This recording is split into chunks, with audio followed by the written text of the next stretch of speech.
When people push back on policies, taxes, for example, it's not always obvious to policymakers why. This is truly big data that we're creating, but it's big data on something unusual, namely big data on what's happening in people's minds. I am Stefanie Stantcheva. I'm a professor of economics at Harvard and founder and director of the Social Economics Lab.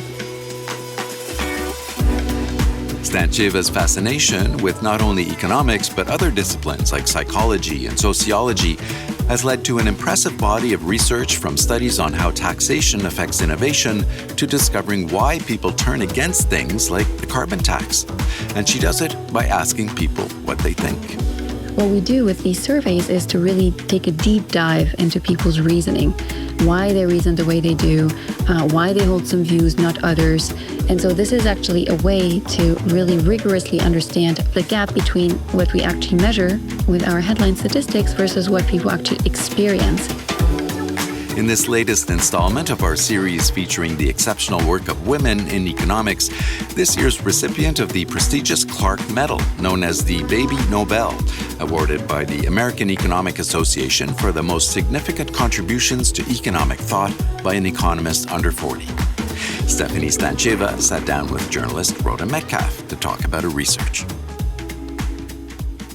You've been involved in a long list of thought-provoking studies, but one in particular has garnered a lot of interest recently, and that's your work on taxation and innovation. So can you lay out for me what you discovered about the connection between these two things?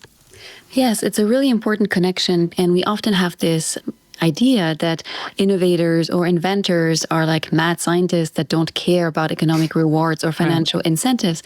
But in the end, they are also economic agents like others, and they do, to some extent, care about their economic rewards. So in a series of papers, we study what has been the effect of taxation in the United States on innovation, on inventors. We go really back in time, all the way to the 1930s, and try to understand how did corporate income taxes and personal income taxes shape the quantity of innovation that happened, where it happened across different states, and its quality.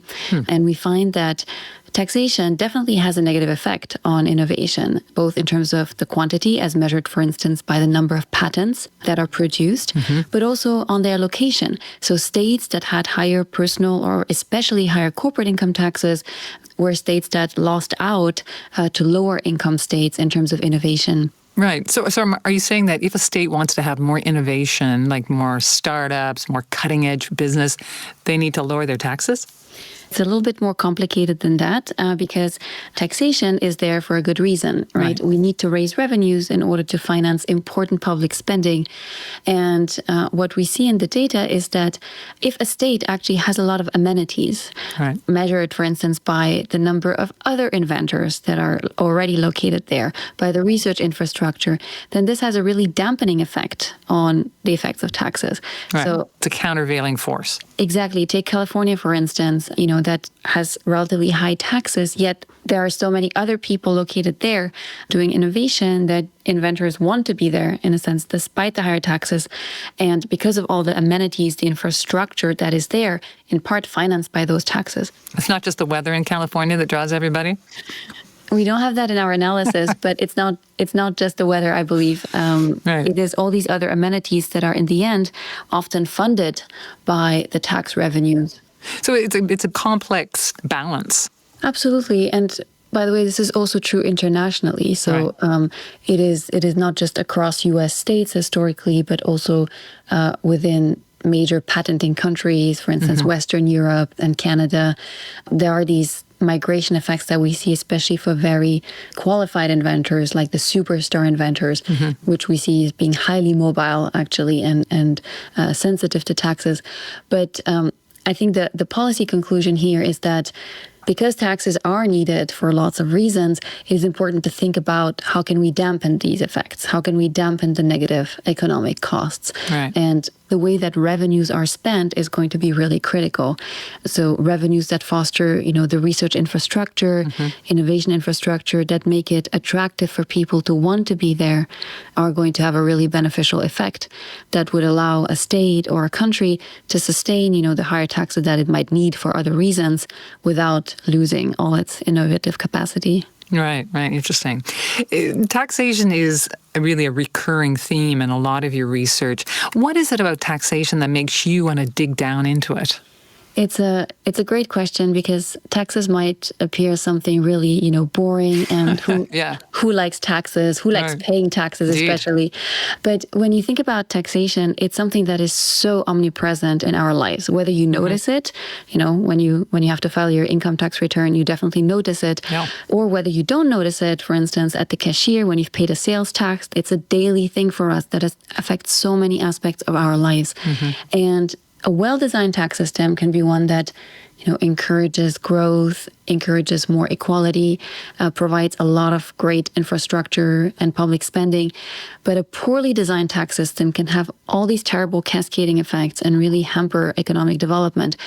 So to me, it's such a powerful tool that governments have that makes it so important to study and to get right. One thing that really sets much of your research apart from other researchers is the way you use surveys. And certainly surveys are nothing new, but you've figured out how to use surveys in a way that produce some very interesting insights. So can you give me a sense of how you do that? And why is it that you like using surveys so much? Absolutely. So you're right that surveys have been around for a very long time. And in economics, we have used them for a really long time for measurement, measuring the unemployment rate, measuring people's incomes. But there are other things that remain completely invisible in data, no matter how good it is. Things like people's reasoning, perceptions, beliefs, attitudes. And this is what is so appealing in the surveys that we do at the Social Economics Lab, where we try to understand how people think about economic issues and economic policies. So they're very much not like your standard opinion polls or, the doctor office surveys, but they're really going in depth into how people reason, why they reason the way they do, why they hold some views, not others. They also typically incorporate something experimental, which means some people will see some types of information, others will see another type of information. Okay. So we can see what happens from that extra information or that different angle on an issue. Whether it changes what they end up telling you in the end. For instance, exactly. And we have applied this to many different economic issues and policy issues, inflation, trade policy, both of which are quite topical at the moment, climate change, and taxation, of course. What is important here is that this is truly big data that we're creating, but it's big data on something unusual, namely big data on what's happening in people's minds. And the reason I say this is because this means that we can analyze it in a quantitative, analytical way. And we can come up with patterns that are there. We can understand cause and effect. And so there are so many lessons we can draw from this. For instance, we often see by looking at how people think or reason that we might be missing or misunderstanding some things. By we, I mean we researchers. And that our models and our settings need to be augmented to incorporate something that is really important. Can you give me an example of this? Absolutely. So in a project on climate change and climate policies that we did in 20 countries, we try to see how people understand major climate policies and how they feel about them. And the carbon tax, which was a policy that was tried in several countries, including France, and led to lots of protests and backlash, had this issue that people considered it to be really regressive, that it would mainly hurt low-income households. But once we actually dig further, we see that people are actually quite favorable to a carbon tax if the revenues are reused in more progressive ways, or if the revenues are used for environmental purposes. Right. So people are actually worried about revenues going back to the general government budget and being wasted in some way. So the more progressive the use is, the more people are favorable to this tax. Another interesting example is this trade-off between taxing pollution or taxing a polluting good versus banning it altogether. So think about, for instance, polluting cars. Should we tax polluting cars and still let people purchase them if they're willing to pay the price, or just ban them altogether? Right. Economic theory would often suggest that a tax is more efficient. It's the better tool rather than an outright ban. But people feel quite differently. And our surveys allow us to understand why that's the case. And it turns out it's again driven by the strong progressivity or equity concern.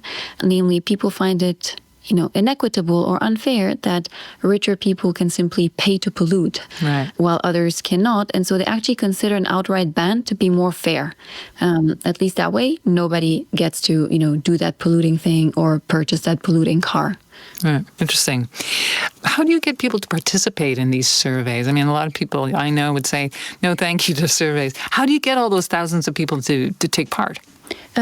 Most often it's through commercial survey companies who have panels of respondents, and people are rewarded for their time in various ways. What is very interesting is that most often people are used to taking surveys about specific products or for market research, and they actually tend to find our surveys very interesting. So we often receive actually quite positive feedback that the survey was really interesting and that they learned something.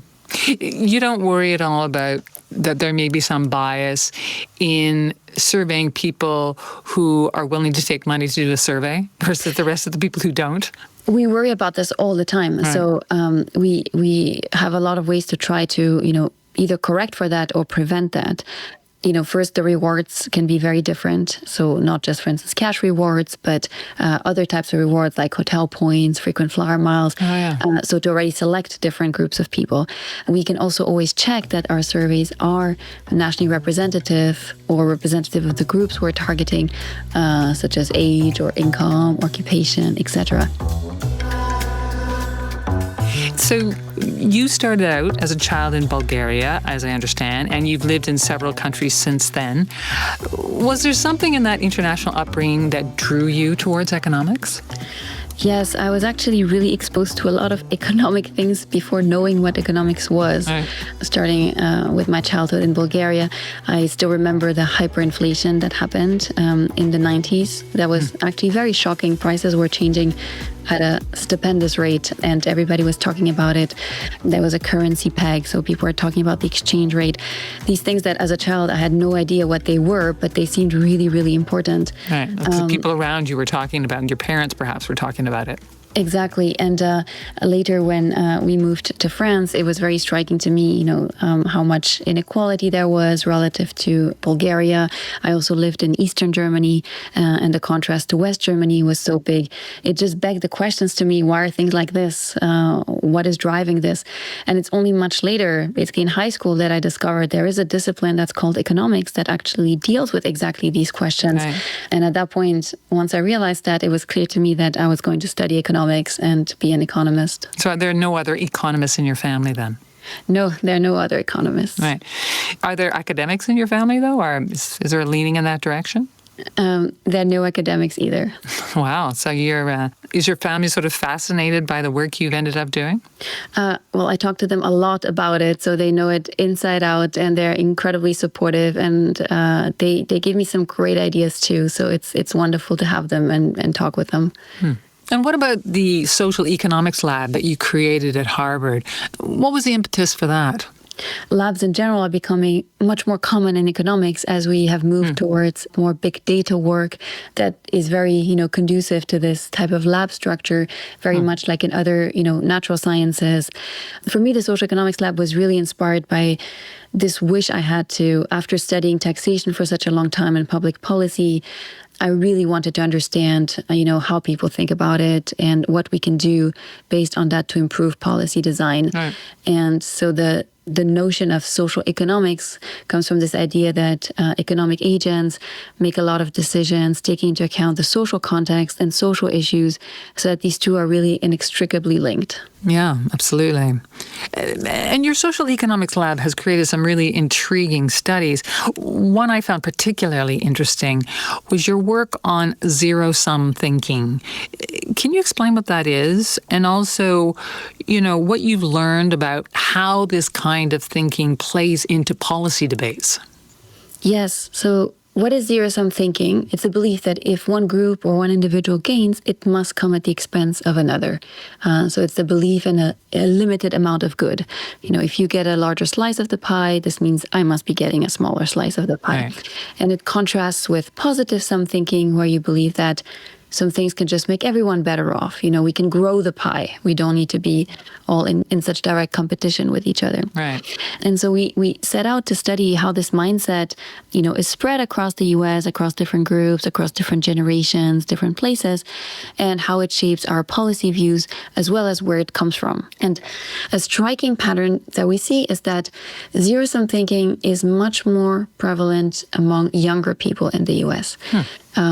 So that might be a little bit surprising, but it's also true in other rich countries. And where does this come from? Yeah. What we see is that the economic environment really, really matters.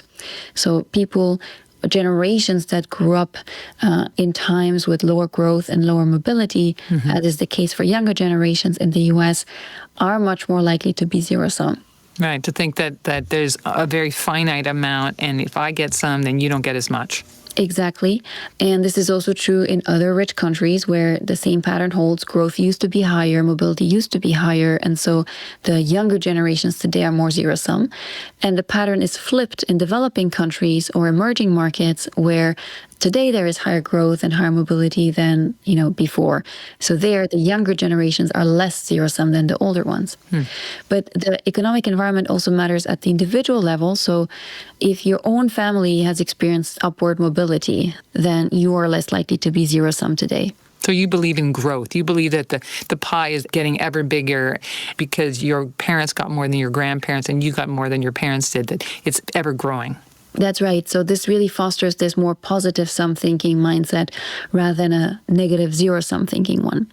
And what happens in terms of policy views, what is really interesting about zero-sum thinking is that unlike so many other things today, it is not a partisan issue. So it's sort of evenly distributed across both sides of the political aisle. It is not the case that one political group is more zero-sum than the other systematically. It does, however, explain a lot of within-party variation in policy views. So people who are more zero-sum are going to want to basically have more intervention for the government to step in and sort of protect the group that's suffering from the zero-sum situation. Okay. For instance, people who are more zero-sum are going to support more redistribution, driven by this idea that the gains of the rich come at the expense of the poor. Right. They're also going to support more policies to help minorities that are discriminated against. They're also going to be more anti-immigrants, again, driven by this idea that the gains of immigrants come at the expense of non-immigrants. And so it's interesting to think about this in light of this fact that younger generations today are more zero-sum and, trying to think what this can do in the future to our policies. So from a government point of view, do you think that there's anything governments can do to shift this kind of thinking, especially if it runs counter to the kinds of policies they're trying to advance? Yeah, so we're still trying to study, that's very much work in progress, whether this mindset is very sticky, very fixed, or something that could potentially be changed, and what type of, either information or interventions could change it. So on that point, I would say stay tuned. Right. What made you interested in studying zero-sum thinking? It's actually a really interesting story because it came from anthropology. There was an anthropologist in the 60s called George Foster who I think coined the term. He was studying small-scale agricultural societies where resources were probably quite limited and truly scarce. And he coined this idea of the zero-sum mindset that might have been quite prevalent in such societies. And by looking at his work, by looking at today's debates, it seemed that it actually has a lot to say, and that's how we got really interested in it. So you read a lot of anthropology? I don't read a lot of anthropology, but sometimes you stumble on these really interesting things from other fields, and you can build on them and expand on them. Well, because your work also leans into other disciplines like psychology and sociology, etc., right? Yes, and I've learned a lot and benefited a lot from those fields. So I do try to really read widely. Psychology, sociology, political science are probably the major ones where I'm a big consumer of the literature and that have contributed a lot to my thinking. Interesting. So I know you have a lot of other irons in the fire in terms of research, but if there's one question you'd really like to dig down into in the near future, what would that be? So right now, I'm very fascinated by the role that emotions play for our policy views. Okay. Since we spoke about the influence of psychology on my research, so there's a rise in emotional content in politics, whether it's on social media, in campaign speeches, or in Congress. So we have a recent paper that we're still very much working on, trying to document this rise in emotions. And interestingly, the predominant emotion seems to be anger. Right. That is the one that is most rising. So we want to understand, what is happening, where this comes from, and then what it does to our views. So this is very much what I'm interested in right now. It sounds like making the leap between emotion and economics could be a little difficult, no? It's definitely difficult, but it's clear that this is something important that is happening, and that is, shaping the policies that are going to get implemented and are going to get passed, the economic policies. So I think it is something that is, although difficult, just really important to understand. Well, I think your work and the methodology, how you put these studies together, is really fascinating. Stefanie Stantcheva, I thank you so much for being on the podcast. I'm going to be following your work with a lot of interest. That's so very kind of you, and thank you for having me. Again, that was Stefanie Stantcheva, professor of economics at Harvard, and this year's recipient of the prestigious Clark Medal. She was speaking with Rhoda Metcalfe. Look for the other podcasts in our Women in Economics series at imf.org/podcasts or Apple Podcasts or wherever you listen. You can also follow us on X. Our handle is @IMF_podcast. I'm Bruce Edwards. And I'm Rhoda Metcalfe. Thanks for listening.